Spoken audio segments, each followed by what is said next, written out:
All right, boys, today we got to find out what's the fastest CPU for Warzone 3.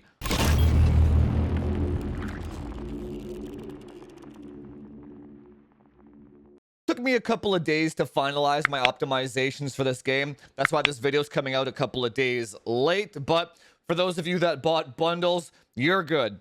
So before we get started, I'm not going to do a 7900 XTX versus 4090 video. I already checked it out, and the 4090 is a smidge faster, just like it was in the previous COD and Warzone. Only if you have a fast enough CPU to take advantage of that 4090 overhead, which both of these test systems are capable of doing. That being said, though, the 7900 XTX is like this much slower for half the money. So if you only play COD and literally nothing else, it is a viable option. It's actually on my recommended parts list for folks that are in the middle bracket of a budget. Now, with that out of the way, 4090 is the fastest, okay? The 7800 X3D test system is the same as it always is, 6400 megahertz C30, and then it usually clocks around 5 gigahertz all core. Now, the Intel setup is going to be new, sort of. Instead of a 13900KS, we're going to use a 14900K clocked at 6 gigahertz, all P cores, and then 8000 C36 memory. We're actually going to be using one of my customers' bundle pre-orders for this benchmark because I don't even have a 14900K in my test setup. I've just been so busy tuning them all and selling them that I haven't actually gotten a chance to install one myself yet. So then how we're going to benchmark both systems today? We're going to start off with the built-in benchmark on both systems. Now, the reason why we're going to do that is because I would like to show people the contrast between the built-in benchmark and an actual game of Warzone. And we really got to start moving people got to start moving away from using that built-in benchmark as a means of performance testing. And the reason why that is, you're going to see later. Think of the built-in benchmark as a 3D Mark time spy. It's purely synthetic, okay? And not a good indication of in-game performance. So whenever I see somebody trying to dick measure that built-in benchmark, I know they're bronze 5 and I know they're dog shit and they don't play the game. Because they're not actually interested in real game performance. They're only interested in having a higher score than the next guy. And then which begs the question, why not just use Time Spy? It's way better. Anyway, that's another side tangent. Let's get into the results of the built-in benchmark here. So as you can see with the side-by-side, the 14900K has better 1% lows. And then as you can see, the 7800X3D has that really high peak average ocean view FPS. It's a tale as old as time. Almost every game runs like this on the AMD CPU. That's why whenever people benchmark that CPU, they never show their 1% lows. But regardless of that, as you can see in this synthetic built-in benchmark, the AMD CPU performs very, very well. You could argue it's beating the Intel CPU, right? And then what's every AMD fanboy on Twitter and on Reddit gonna say? Ha ha ha, I spent 1/4 of the money and my benchmark scores are the same. Again, a tale as old as time. That's why you can't concern yourself with these people because they don't play games. But let's get into a real game of Warzone, shall we? Okay, so right off the bat, both CPUs kind of start off the same. The AMD one's actually a little bit ahead. And then as soon as the buildings come into view, those 1% lows on the AMD CPU start going down. And yet, the average FPS, that peak average number, is higher than the Intel system. So the average FPS between both systems is kind of the same, but the AMD CPU has 30 FPS less on the 1% lows. So it's about 12% slower. Still not that big of a deal.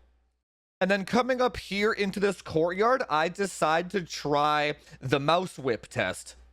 The mouse whip test is basically a forceful way to cause an AM dip, because you're essentially forcing the CPU to load textures faster than it actually can. Now watch this. Boom. Massive, massive AM dip. Meanwhile, on the left, the Intel system doesn't even budge.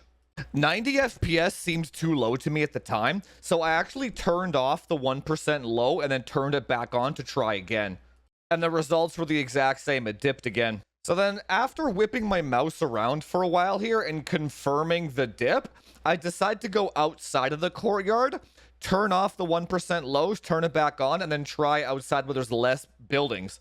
And then it seemed totally fine once you're actually outside. So I'm not actually sure if it was that specific spot that was doing it, or if it would do it in every spot that kind of has very, very dense buildings. Regardless, though, the AMD CPU did, Intel did not. Now, something as egregious as that 90 FPS dip there could very well cost somebody a lot of money in a tournament. Now, I know a lot of my viewers aren't that guy that play for money. I just need something on the cheap. I'm not a competitive gamer. That's okay. That's all good and dandy. But I try to gear my content towards the people that want to compete, that have aspirations to compete, and people that just want their shit to work. There is nothing more frustrating than being in the middle of a game, even like a wager or something, having your game crash, stutter, tear, dip. You're not allowed to move the mouse quickly.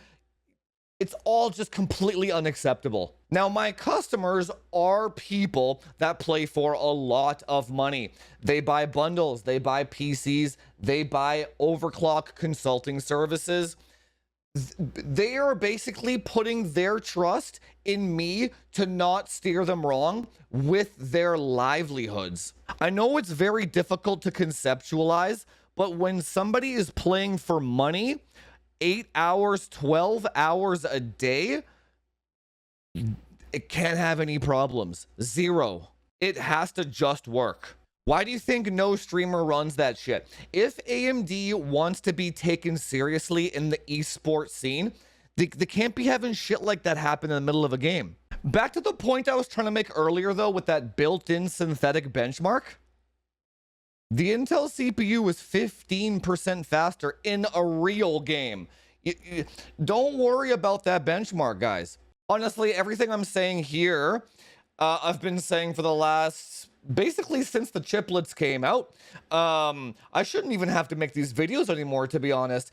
But for those of you that actually care about competing in this game and not worrying about bugs and dips and all that shit, you're still better off on Intel platforms, 12900K, 12700K even, 13900K or a 14900K. There's not really too much of an FPS difference between the three, so don't worry about having the tippity top. You really just want a smooth gameplay experience. What we can do in the future, though, is test DDR4 versus DDR5 in that game. Make sure you subscribe so you don't miss that in a future video. Anyway, guys, nothing's changed. If you are an esports heavy player, you gotta go Intel. There's no choice. You have no choice. If you are a single player gamer, non-ray tracing, the AMD CPU is fine. Anyway, guys, I hope you learned something. And if you like the content, hit that subscribe button. Do all that YouTube SEO stuff. Like, share, subscribe. Comment down below if you got optimized or scammed with an AMD platform with some ocean view marketing. And I'll see you guys in the next one. Talk to you later.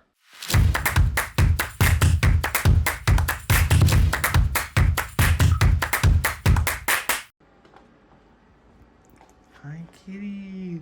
Hi. Hi, my baby. Who's my good baby? You taking a little nappy nap? Yes, you are. You're my good kitty. Sorry to bother you. People demand kitty. Yes, they do. Yes, they do. Who's the prettiest kitty? My kitty.